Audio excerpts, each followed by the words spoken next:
감정이 실리지 않은 무미건조한 말로는 잠재의식에 영향을 줄 수가 없다.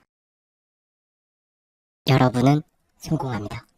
여러분이 그걸 원했기 때문이죠. 안녕하세요. 하와이 대저택입니다. 네, 여러분. 돈, 명예, 권력, 만족감, 인성, 마음의 평온. 이 중에서 여러분이 가장 원하는 것은 무엇인가요? 만약 그게 경제적인 부분이라면요. 여러분은 부를 이룰 준비가 되셨나요? 오늘 영상은요. 여러분 스스로 무엇을 원하는지 알고 있다고 생각하는 분들에게는 엄청난 도움이 되실 거예요.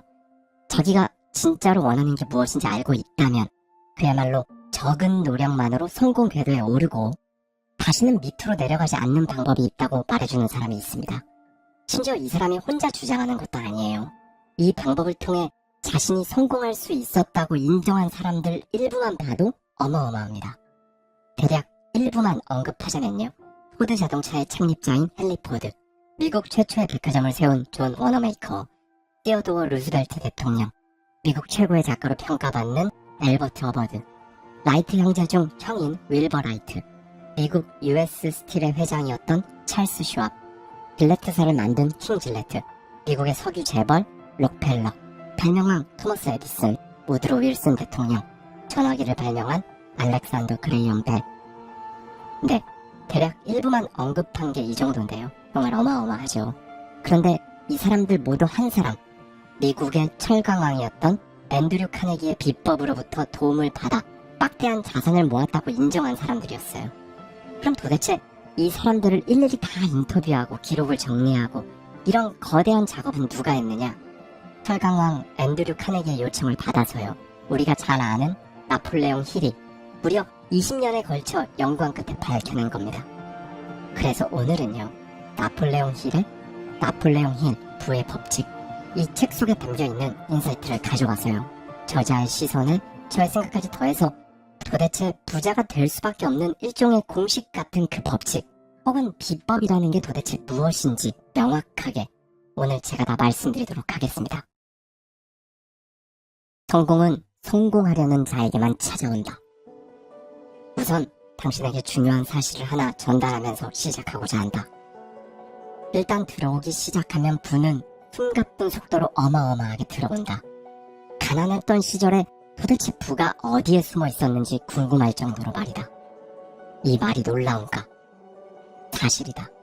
오랫동안 열심히 노력한 자에게만 부가 찾아온다는 통념을 고려하면 더더욱 놀라운 말로 다가올 것이다.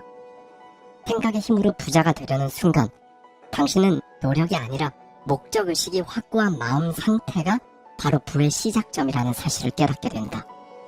사람이라면 모름지기 어떻게 하면 부를 이룰 마음 상태를 갖출 수 있을지 궁금해한다. 내가 2만 5천 명이 넘는 사람들을 분석하면서 25년 동안 연구한 것도 부자가 어떻게 부자가 되었는지를 알고 싶어서였다. 성공을 의식하는 사람에게는 성공이 찾아온다. 무심코 실패를 의식하는 사람에게는 실패가 찾아온다.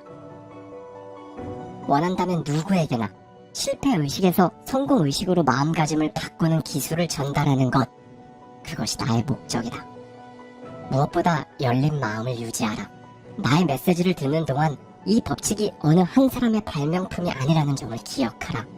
실제로 막대한 부를 축적한 500명이 넘는 사람들, 즉 미천도 없고 변변한 교육도 받지 못했고 영향력도 없는 사람들의 인생 경험에서 수집했다. 바로 이 사람들이 효과를 거둔 법칙이다. 당신 역시 이를 활용해 그다지 어렵지 않게 지속적인 경제적 여유를 얻을 수 있다. 부는 강렬한 열망에서 시작된다. 부자는 안다. 우연, 상상, 팔자, 행운으로는 부를 축적할 수 없음을. 부자는 부를 꿈꾸고 바라고 열망하며 계획한다. 사람은 보통 돈의 목적을 이해할 만한 나이가 되면 누구나 돈을 원한다. 물론 원한다고 부를 얻는 것은 아니다. 부를 향한 열망을 실제 재정적 가치로 전환하는 명확한 6단계가 있기 때문이다. 1단계, 열망하는 돈의 정확한 액수를 마음에 새긴다. 막연하게 많은 돈이 아니라 액수를 명확히 정하라. 2단계, 열망하는 돈의 대가로 무엇을 내놓을지 정확하게 결정한다. 세상에 공짜란 없다. 3단계, 열망하는 돈을 소유할 날짜를 명확하게 정한다. 4단계. 열망을 이루기 위한 계획을 확실하게 세우고 당장 계획을 실행에 옮긴다. 준비가 미흡해도 일단 실행하라. 5단계. 얻고자 하는 돈의 액수, 돈을 얻는 대신 치를 대가, 돈을 손에 넣을 날짜, 돈을 모으기 위한 계획을 분명하고 구체적인 하나의 문장으로 작성한다. 6단계. 그 문장을 하루에 2번씩 큰 소리로 읽는다. 잠자리에 들기 직전에 한 번, 아침에 일어난 후에 한 번, 그 문장을 읽는 동안 그 돈을 이미 소유한 내 모습을 보고 느끼고 믿는다. 이 지침을 따르자. 특히 6단계 지침인 한 문장을 하루에 2번씩 읽는 것을 잘 따라야 한다. 실제로는 돈이 없는데 돈을 소유한 내 모습을 보는 게 어떻게 가능하냐며 투덜대는 사람이 있을지도 모르겠다. 바로 이때 불타는 열망이 당신의 지원군으로 나설 것이다. 만일 진정으로 돈을 간절히 원한다면, 그 열망이 집념에 가까울 만큼 강렬하다면 돈을 얻을 수 있다고 확신하는 것은 그리 어렵지 않다. 돈을 원하고 돈을 갖겠다고 굳게 결심함으로써 결국 돈을 갖게 될 거라고 확신하는 것은 중요하다. 부의식이 있는 사람만이 큰 부를 축적할 수 있다. 부의식이란 마음이 돈에 대한 열망으로 한껏 충만해져서 이미 부를 소유한 자기 모습을 볼 수 있는 상태다. 인간 정신의 작동 원리를 배운 적이 없는 초보자에게는 이 지침이 비현실적으로 여겨질 수 있다. 부를 현실로 만드는 이 6단계 원칙의 효과가 의심스러운 사람들에게 덧붙이자면, 이 원칙의 출처는 철강왕 앤드류 카네기다. 제철소의 평범한 근로자로 사회에 첫 발을 내디뎠던 카네기는 비록 시작은 미약했어도 이 원칙을 발판 삼아 1억 달러가 넘는 재산을 일구었다. 이 6단계 원칙은 또한 에디슨에게 세심한 검토를 받기도 했다. 에디슨은 이 원칙이 돈을 모으는 과정은 물론이고 명확한 특정 목표를 달성하는 과정에서 필수라는 사실을 강조했다. 이 원칙은 중노동을 요구하지 않는다. 희생을 요구하지도 않는다. 하지만 이 원칙을 이용한다고 체신이 떨어지거나 경솔한 사람이 되지도 않는다. 교육을 많이 받아야 이용할 수 있는 것도 아니다. 하지만 원칙을 성공적으로 적용하려면 부의 축적을 우연이나 상상, 팔자, 행운에 맡길 수 없다는 사실을 깨닫고 이해할 만큼의 상상력을 발휘해야 한다. 큰 재산을 축적한 모든 사람은 그 돈을 손에 넣기 전에 먼저 꿈꾸고 바라고 열망하고 계획했다. 돈에 대한 열망으로 자신을 하얗게 불태우지 않는 한, 그리고 실제로 그 돈을 소유할 거라고 믿지 않는 한 결코 막대한 부를 손에 넣을 수 없다. 이 사실을 지금 당장 깨닫길 바란다. 가장 위대한 업적도 처음에는 한낱 꿈에 불과했다. 깊어지는 경제 불황으로 인해 어쩌면 지금 당신은 심장이 짓밟혀 피를 토하는 심정일지도 모른다. 바로 그 경험이 당신의 영혼을 담금질하고 무엇과도 견줄 수 없는 가치 있는 자산이 되고 있다. 그러니 용기를 끌어모아라. 기억하라. 삶에서 성공한 모든 사람이 순탄치 않은 길을 나섰고 마침내 성공할 때까지 모진 고난을 숱하게 겪었다. 인생의 전환점은 대개 위기의 순간을 찾아오며 이때 사람들은 자신의 다른 자아를 만난다. 무언가를 바라는 것과 그것을 받아들일 준비가 된 것은 다르다. 무언가를 얻을 수 있다고 믿어야만 그것을 받아들일 준비가 된 것이다. 단순한 희망이나 소망이 아니라 믿음의 마음가짐이어야 한다. 열린 마음은 믿음의 필수 조건이다. 닫힌 마음은 신념과 용기, 믿음을 불러일으키지 않는다. 기억하라. 살면서 원대한 목표를 세우고 풍요로움과 부유함을 세상에 요구하는 것이 비참함과 빈곤을 받아들일 때보다 더 큰 노력이 필요한 것은 아니다. 위대한 시인 제시 벨 리트나우스는 이 보편적인 진리를 시로 정확하게 표현했다. 나는 내 인생을 1페니로 흥정했다. 그랬더니 인생은 그 이상은 주지 않았다. 저녁 무렵 얼마 되지 않은 내 몫을 세어보며 아무리 애원해도 인생은 공정한 고용주라서 요구한 만큼만 줄 뿐.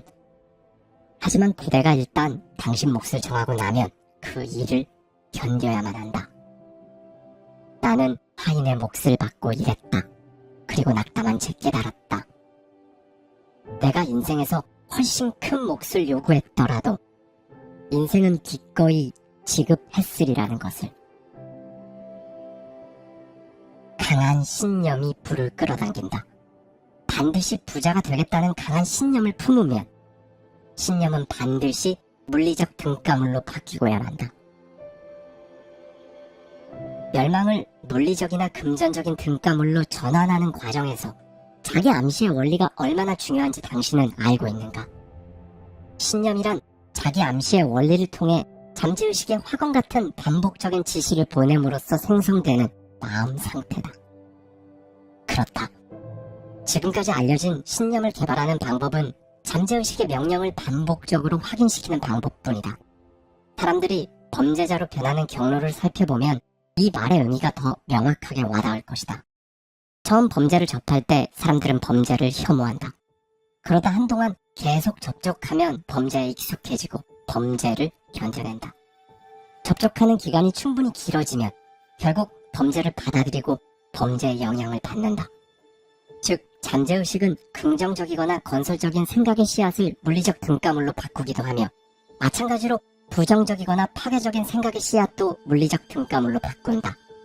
수많은 사람에게 불행, 불운이라고 일컫는 기이한 현상이 발생하는 것은 바로 그래서다. 수백만 명의 사람이 자신이 통제할 수 없다고 믿는 어떤 이상한 힘 탓에 태어날 때부터 가난하고 실패할 운명이었다고 여긴다. 하지만 잠재의식이 부정적인 신념을 받아들이고 물리적 등가물로 바꾼다는 점을 생각하면 그 불행의 창조자는 다름 아닌 당신, 본인 스스로의 잠재의식인 것이다. 잠재의식은 긍정적인 생각과 부정적인 생각을 구분하지 않는다. 그저 당신이 제공하는 것에 부응할 뿐이다. 잠재의식은 용기나 신념으로 이끄는 생각을 현실로 바꾸어내듯 똑같이 두려움이 이끄는 생각도 쉽게 현실로 바꾼다. 미국 중서부의 한 도시, 은행 임원인 조지프 그랜트라는 사람이 이사들의 동의도 받지 않고 거액의 은행 돈을 빌리고선 도박으로 탕진해버렸다. 은행 감사관이 은행 계좌를 확인하러 왔던 어느 날 오후, 그랜트는 은행을 빠져나와 호텔로 피신했다. 사흘 후 발견되었을 당시 그는 침대에 누워 울부짖으며 끙끙대고 있었다. 그리고는 죽을 것 같다고 반복해서 외치고 있었다. 얼마 후 그는 세상을 떠났다. 전기를 건설적으로 사용하면 산업의 원동력이 되고 유용한 서비스를 제공하지만 잘못 사용하면 생명을 앗아갈 것이다. 자기 암시의 원칙도 이와 똑같다. 당신의 마음속 어딘가, 어쩌면 뇌세포 속에 성취의 씨앗이 잠자고 있다. 그 씨앗을 깨워 움직이게 만든다면 감히 꿈꾸지도 못했던 높은 곳까지 올라갈 것이다. 풍요로운 부를 이룬 것처럼 행동하라.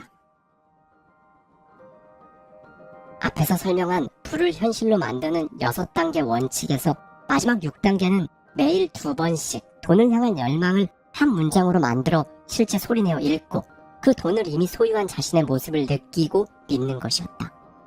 이 지침을 따라야 하는 이유는 무엇일까? 바로 당신의 열망을 당신의 잠재의식에 직접 전달할 수 있는 방법이기 때문이다. 그러니 명심하라. 그 문장을 읽는 것은 부의식을 개발하는 수단이다. 문장을 큰 소리로 읽을 때 감정이나 느낌을 담지 않는다면 읽어봤자 아무 일도 일어나지 않는다. 프랑스 심리학자 에밀 쿠에가 말했던 날마다 모든 면에서 나는 점점 더 나아지고 있다.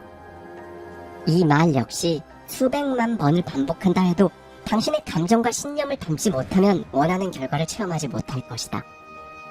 잠재의식은 오직 감정이나 느낌이 담겨있는 생각만 인식하기 때문이다. 사람들이 자기 암시를 통해 원하는 결과를 얻지 못하는 것은 자기 암시에 대한 이해가 부족해서다. 감정이 실리지 않은 무미건조한 말로는 잠재의식에 영향을 줄 수가 없다.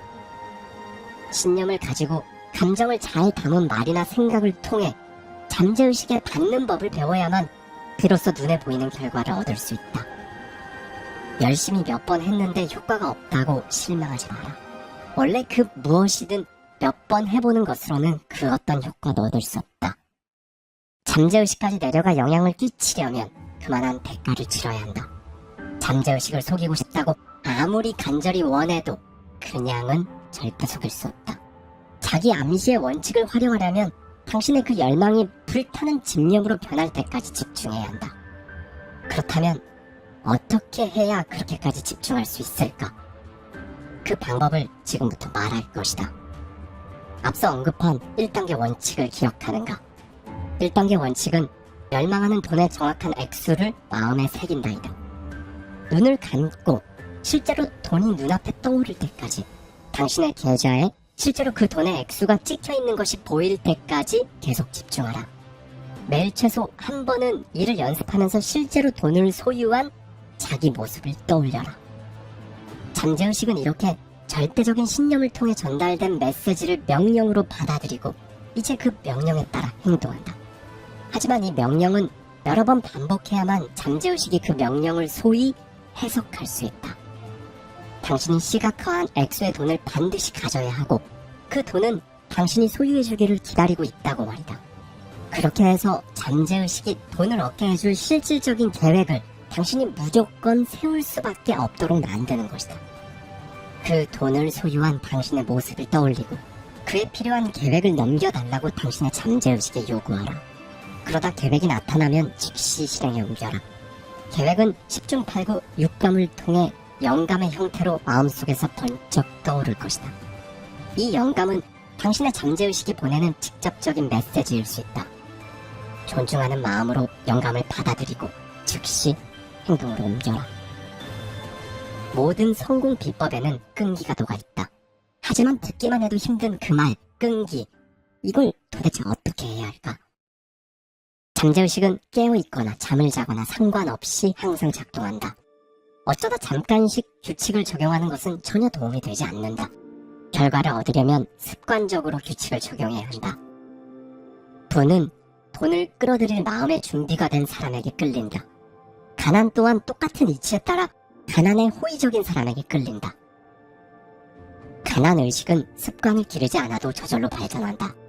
그러나 부의식은 타고난 사람이 아니라면 반드시 스스로 만들어내야 한다. 그만큼 부를 이룰 때 끈기가 중요하다. 끈기가 없다면 시작하기도 전에 실패할 것이다. 잠자리에서 가위에 눌려본 사람은 끈기의 가치를 알 것이다. 가위에 눌리면 반쯤 깨어있는 상태에서 금방이라도 숨이 막힐 것 같은 상태가 된다. 몸을 뒤척일 수도 근육을 통제할 수도 없다. 가위에서 벗어나려면 끈질기게 의지를 발휘해야만 한다. 갖은 노력 끝에 겨우 손가락 하나를 까딱하면 한쪽 팔의 근육을 통제할 힘이 생긴다.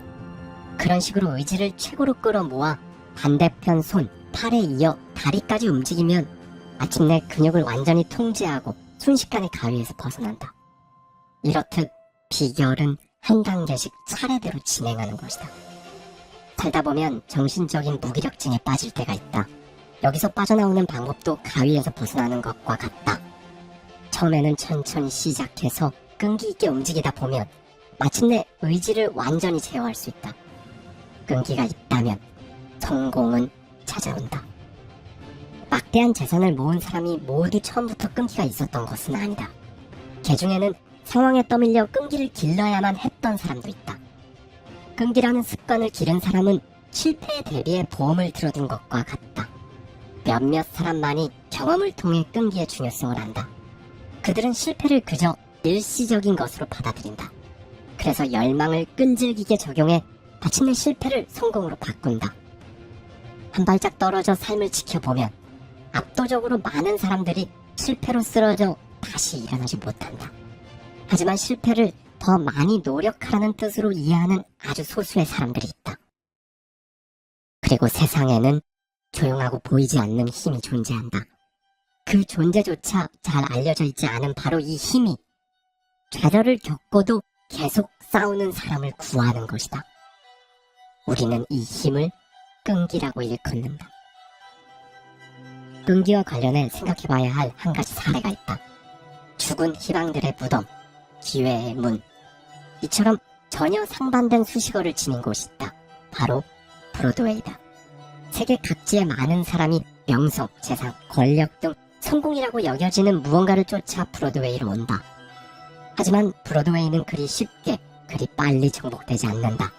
브로드웨이는 포기하는 것을 거부한 소수의 사람들에게만 다가간다. 그리고 그제서야 재능을 알아봐주고 돈으로 보상한다.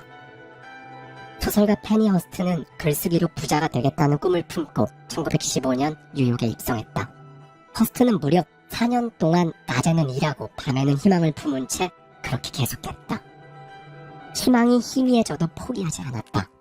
대신 알았어, 브로드웨이. 어떤 사람은 굴복했겠지만 나는 아니야. 내가 널 굴복시키고 말겠어. 라고 다짐했다.